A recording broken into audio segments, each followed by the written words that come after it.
There are several parts to a discussion, but I want to focus here on the main section where you discuss the results and link them to previous literature.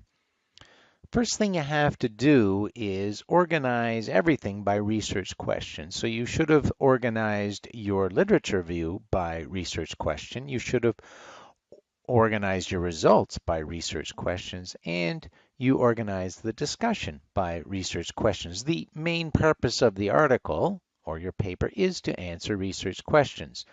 So for example, let's pretend that I'm looking at attitudes and behaviors and performance with respect to laptops. I might have the question, what are students' attitudes towards laptops? It might be secondary school students' attitudes.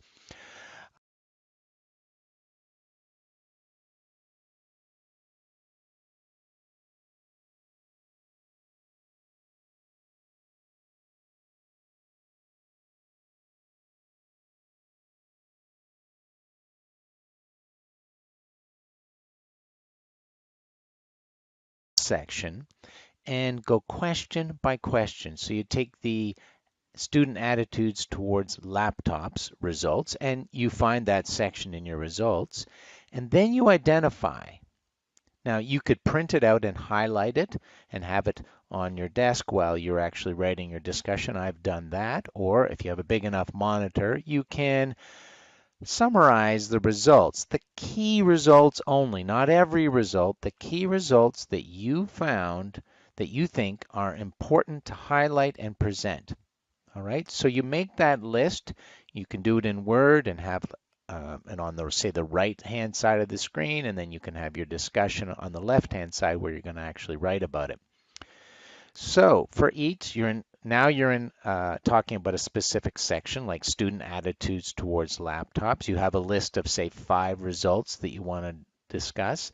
So for each result, okay, so we take a look at one result and say students are positive towards attitudes. Secondary students are positive towards laptops. They get excited about them, whatever. So the first thing you do is you summarize the result. Now you don't restate everything in the results section because the results section has already done that. You clearly summarize without numbers what, or generally without numbers, you might say, well, half the students were positive about laptops, or more than half, or whatever. But generally you try to do without numbers because the results are the numbers part and you're just summarizing the result. So you clearly summarize the result, step 1. Then you go to your literature review.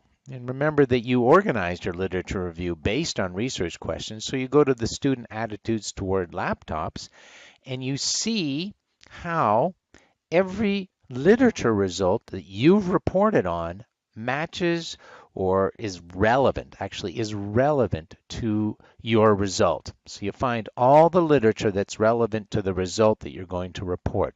Okay, that's step 2.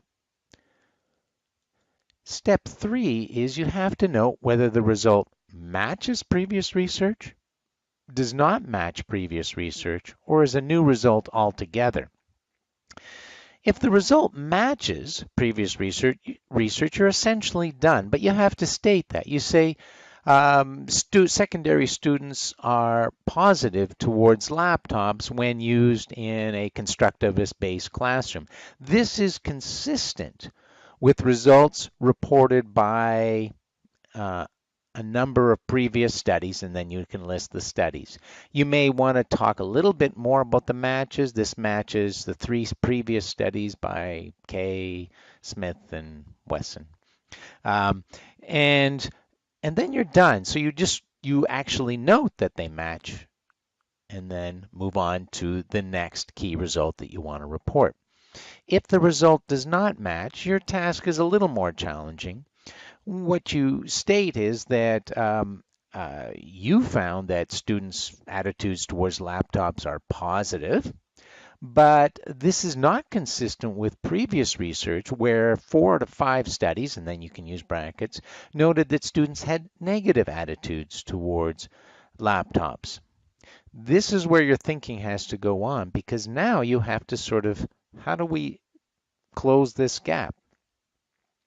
You then have to speculate, and you are speculating. So you could say one possible reason for this is previous studies looked at students who were younger than 10 years old. This study looked at secondary school students who may be able to use laptops or have better use for laptops, have more uses, and therefore they're more positive. Then at that point you would say, because you don't know, because it's speculation, future research in this area might help to identify why these results don't match, or future research focusing more specifically on what students don't like might help reconcile these differences. I'm kind of making this up, but what you want to do is provide insights based on your research, based on what's happened. What happened here? Why don't your results match? Maybe you were more careful. Maybe you had a better scale. Who knows? But you identify that. You don't go on and on about it, because you don't want to go into fantasy land about possible things that may or may not exist. But you do want to identify perhaps insights or explanations why results don't match. That's the tricky one. If you have a new result, well, you're kind of done. You would say, we found that students' attitudes towards laptops were, they hated them. Previous research has not reported this, or has not looked at attitudes. Now, I know that research has looked at attitudes, but let's pretend that student attitudes, you could say secondary school students' attitudes towards laptops were positive. Their previous research has only looked at higher education students, so this one study suggests that the results are consistent, but this is a new result specifically for the secondary school population. All right? That's how you approach and write a discussion. Let's review. So you're organizing by research questions. For each research question, you find the key results in your results section and summarize them. And you can have them on the paper on your desk, or you can have them if you have a nice big screen, you can have a sheet with all the key summary results. For each result, then you have to go through those results and match them to the previous literature in your literature review. You have to try to match and find out what's relevant. Then you report on you connect all this research, these results. You connect whether it matches, whether it doesn't match, or whether it's a new result. And that's how you complete this main discussion.